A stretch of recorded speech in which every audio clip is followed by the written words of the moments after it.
Halo, assalamualaikum. Jumpa lagi dengan saya Jejen Jenal Mutakin. Ini lagi memproses eh, rumput. Rumput kita proses, kita ambil bakteri endofit. Bakteri endofit yang ada yang terkandung di dalam rumput tersebut.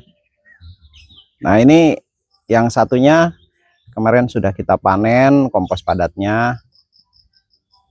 Nah, kita kompos padat panen, kompos cair juga dipanen, kita masukkan lagi rumput yang baru. Nah, rumput yang udah proses yang sudah jadi atau sekitar berapa minggu Om kemarin? Kemarin tuh sekitar 2 minggu. Sekitar 2 minggu ya. 2 minggu. Nah, kita udah bisa panen. Ya, monggo silakan Om, dipanen Om.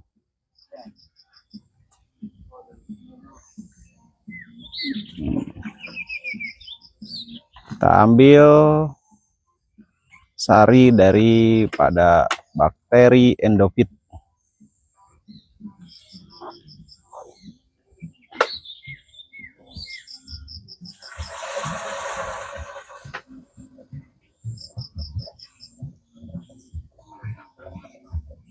Nah, bakteri ini kita infeksikan terhadap tanaman agar supaya tanaman yang pertama tahan penyakit,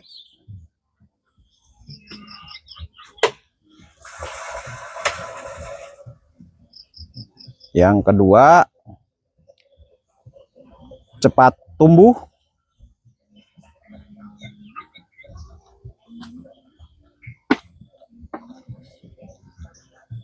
dan yang ketiganya bunga tidak rontok.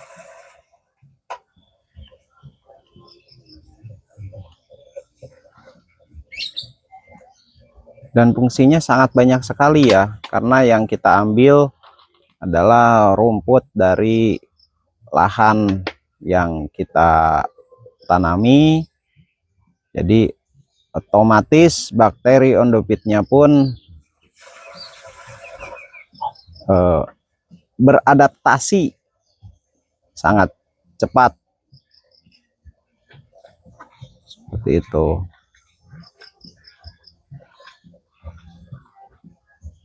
Nah, untuk kotak yang keempat ini, yang keempat ya hitungannya dari sisi kiri, pojok kiri. Ini yang keempat. Yang keempat ini fungsinya untuk pembungaan.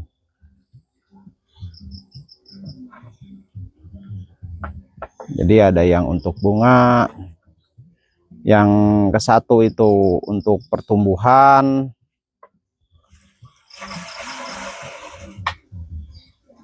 yang kedua itu untuk pembenah tanah,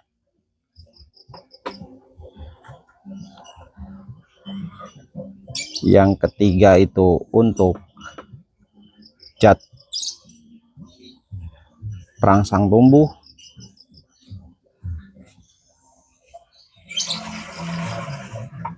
nah, yang keempat ini untuk pembungaan,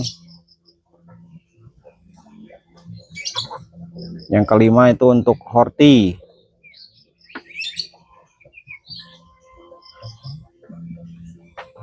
Nah, langkah baiknya kalau misalnya mau panen ya diklasifikasikan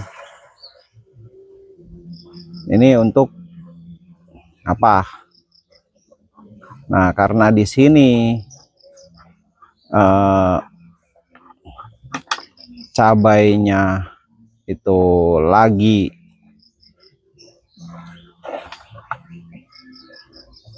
berbunga, maka yang diambil adalah untuk perangsang bunga.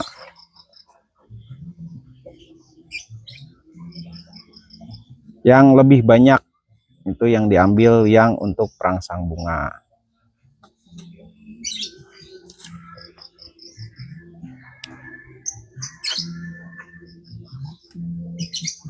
Jadi konsentrasinya lebih kepada yang lebih banyak diambil adalah perangsang bunga dan untuk horti itu NPK ya. Horti itu NPK.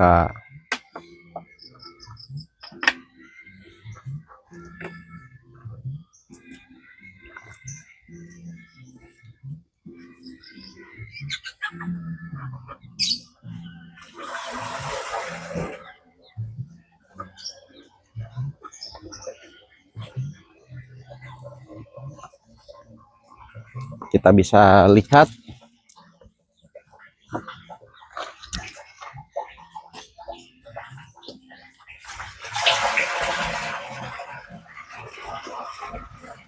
nah, diusahakan ada saringan ya. Ini kita kasih saringan streaming. Ya, saringan sederhana seperti ini tapi alhamdulillah fungsinya cukup memuaskan. Gimana Om? Udah ada yang masih nyumbat-nyumbat nggak? Kalau sekarang udah nggak ada. Oh, sumbatan udah tidak ada, artinya udah berkurang ya. Udah berkurang. Mm-mm. Sama nggak ada yang rumput-rumput yang ikut ke bawah. Jadi rumput-rumput tidak ada yang ikut terbawa. Jadi hanya cairan. Kalaupun misalnya kita pakai saringan kan akan cukup memakan waktu ya. Jadi ini cara yang kita pergunakan.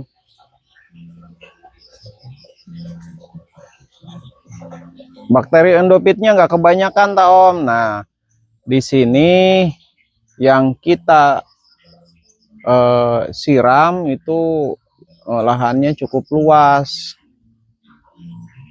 Lahannya cukup luas. Di sini lahan, semua total lahan itu ada 12 hektar, teman-teman. Nah, yang ditanemin cabai itu sekitar ada sudah 1,5 hektar ada Om. Ada kurang lebih. Kurang lebih 1,5 hektar ya. Iya. Ya 1 hektar lebih lah. Intinya banyak, cukup luas. Jadi bakteri endopit semakin sering kita pergunakan, semakin sering kita infeksikan, maka kemungkinan terjadinya bakteri endopit yang akan menang melawan bakteri-bakteri yang bisa dikatakan tidak dibutuhkan ya, tidak dibutuhkan untuk tanaman. Semakin sering kita memberikan bakteri endopit, semakin banyak, semakin berkembang. Nah, tanahnya semakin akan sangat-sangat mudah kita rawat, mudah kita kendalikan.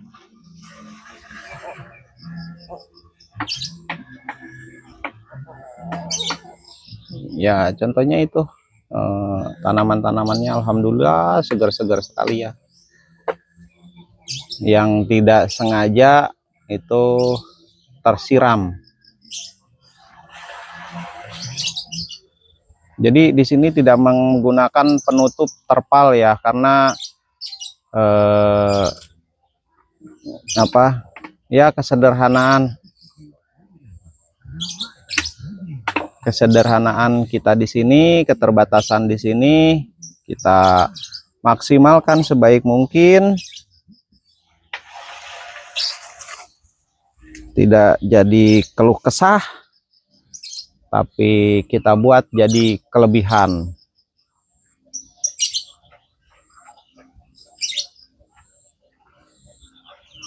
Kita buat jadi kelebihan.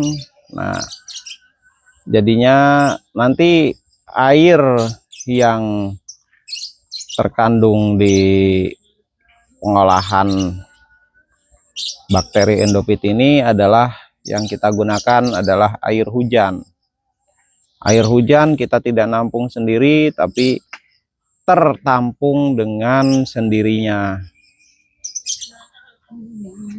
Ini kita tidak ada penambahan air, baik itu air dari sumur atau air dari manapun, dan penambahan airnya itu adalah air hujan langsung. Air hujan langsung. Terus kalau bikin seperti ini, saya sarankan ya di tempat yang terbuka. Tempat terbuka, tempat dekat lahan yang kita garap. Dan satu hal lagi, kalaupun misalnya di tempat saudara-saudara, tempat teman-temanku sekalian, itu tempatnya miring. Nah, kalau tempatnya kita miring, itu adalah satu kelebihan, bukan kekurangan. Jadi jangan sedih dengan aduh tempat saya miring. Itu adalah satu kelebihan. Kenapa saya bilang katakan kelebihan? Karena biaya ongkos untuk nyiram itu sangat mahal. Bukan mahal lagi, tapi sangat mahal. Nah, kita pangkas dengan kondisi kemiringan lahan kita untuk penyiraman. Penyiraman pun bisa tiap hari karena kita pakai keran, tinggal semprot, enak, nyaman, tidak kita membawa-bawa air, menggotong-gotong air, tinggalkan masukan dari atas ini kita salurkan ke bawah. Awalnya saya pun seperti itu, ngelihat kondisi kemiringan, waduh, Masya Allah, ini miring banget, saya nanamnya seperti apa, kayak gimana. Ternyata kelebihan dari kondisi tanah yang miring adalah nyiram yang sangat gampang, nyiram yang sangat mudah. Gitu teman-teman. Jadi setiap kekurangan pasti di situ ada kelebihan yang kita belum tahu. Seperti itu. Nah, ini bakteri endofitnya kita ambil semua nih. Jadi kita infeksikan buat urea cair, terus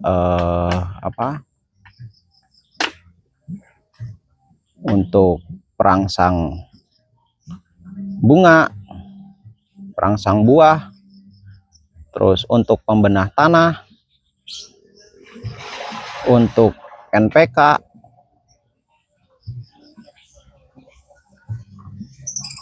nutrisi majmuk, itu kita masukkan, kita infeksikan semuanya ke lahan kita, agar supaya apa,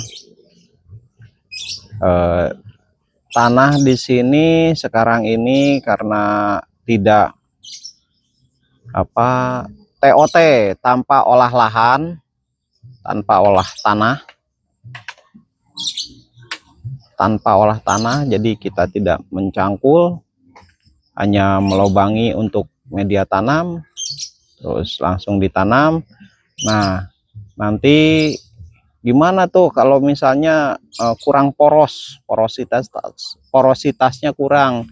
Nah, porositasnya kita dibantu dengan cangkul bakteri yang ada di dalam pembenah tanah tadi. Jadi nyangkulnya pakai bakteri, dan ketambahan juga bakteri endofit yang menginfeksi tanaman untuk tumbuh lebih subur, ketahanan tanaman lebih kuat. Seperti itu teman-teman, saudara-saudaraku sekalian.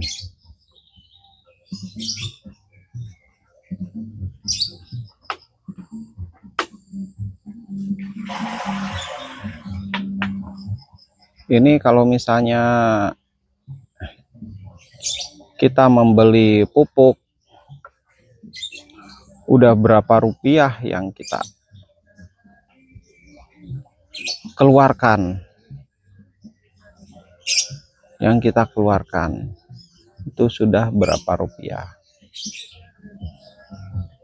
Terus satu hal lagi, karena bakteri endofit itu adalah bakteri yang ada bakteri dingin, ada yang bakteri panas. Nah, ini kita harus perhatikan juga nih. Bakteri dingin yang kuat di dalam curah hujan yang tinggi. Seperti pernah saya katakan. Nah, bakteri dingin itu kuat dalam cuaca curah hujan yang tinggi, bahkan terendam pun dia masih hidup.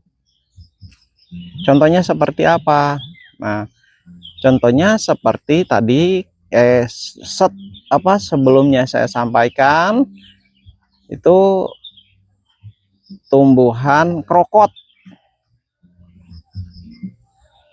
Krokot bisa tumbuh di air, bisa tumbuh di tanah yang becek. Bahkan curah hujan yang tinggi, dia akan semakin subur dan semakin besar-besar batangnya, dan semakin merah merona batangnya. Yaitulah kandungan bakteri endofit yang kita ambil di pohon krokot. Terus bakteri termostat. Termostat itu bakteri panas yang dia akan tahan meskipun kondisinya kemarau.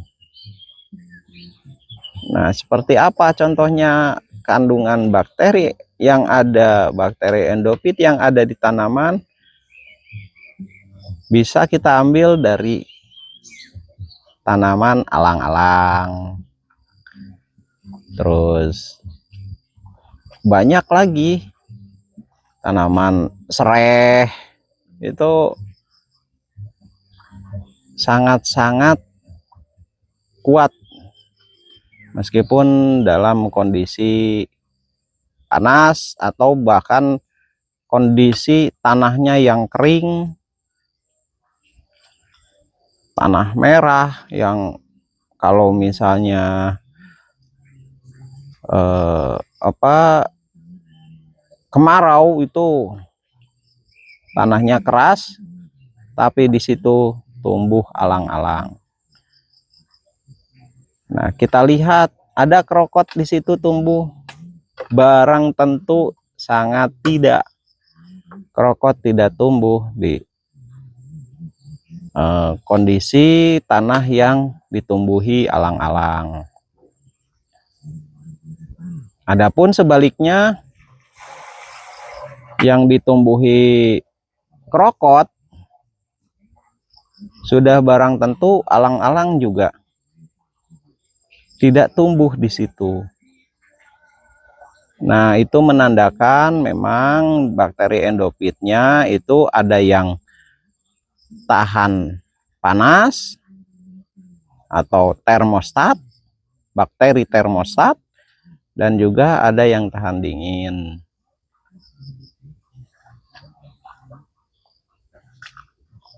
Nah, dengan kita mengolah rumput seperti ini, penghematan biaya bisa mencapai, ya hitung teman-teman sekalian, minta tolong dihitungkan berapa persen yang kita buat seperti ini itu memotong biaya berapa persen. Alah Pak, jangan ngomong doang dong, tanamannya mana, seperti apa. Saya sudah beberapa kali memvideokan, memberikan informasi, ini tanamannya seperti ini. Bahkan saya merasakan, waduh, tanamannya seperti tanaman di surga. Bukan saya berlebihan, tapi itulah kalimat positif yang harus kita terus ucapkan. Di situ menandakan kita optimis dalam bekerja, optimis dalam untuk menghasilkan sesuatu, fokus di suatu pekerjaan, seperti itu. Jadi hasilnya seperti tanaman di surga gitu. Nah, bisa kita lihat, nah di sini kan ada tanaman kemangi nih, tadi udah saya shoot juga, saya ceritakan juga. Terus ada juga tanaman ini cengkeh, tanaman cengkeh. Kalau cabenya di bawah, ya di video, dilihat video sebelumnya, boleh dilihat. Ternyata oh iya ya, ada hasilnya juga ya gitu. Cabai bisa panen, buah-buahan juga bisa panen. Nah, bakteri endofit pun bisa kita infeksikan untuk ini unggas. Bisa kita infeksikan untuk unggas, bisa infeksikan untuk kambing, domba, atau sapi. Boleh sekali kita semprotkan ke kandang untuk pembersihan kandang, seperti itu sangat-sangat baik sekali. Yang pertama mungkin efek dari kita pemberian bakteri endofit ini akan dirasakan dengan adanya, oh nggak ada bau ya, itu yang terlihat langsung, yang bisa kita rasakan langsung, seperti itu. Karena di bakteri endofit ini sangat-sangat baik, bisa juga menghancurkan bakteri-bakteri patogen yang mengeluarkan amoniak. Nah, amoniak itu adalah kentut dari bakteri. Jadi gas dari bakteri yang bisa dikatakan patogen. Itu. Om, dadah dulu Om. Ya, terima kasih Om Iman. Ini adalah Om Iman. Kita lagi di Bukit Cigreyang. Terima kasih atas dukungannya. Terima kasih sudah menonton. Sehat-sehat selalu, bahagia selalu. Mendapatkan pasangan yang baik. Kita selalu diberkahi rezeki yang halalan thayyiban. Wassalamualaikum warahmatullahi wabarakatuh. Salam sehat, salam berkarya. Wassalamualaikum warahmatullahi wabarakatuh.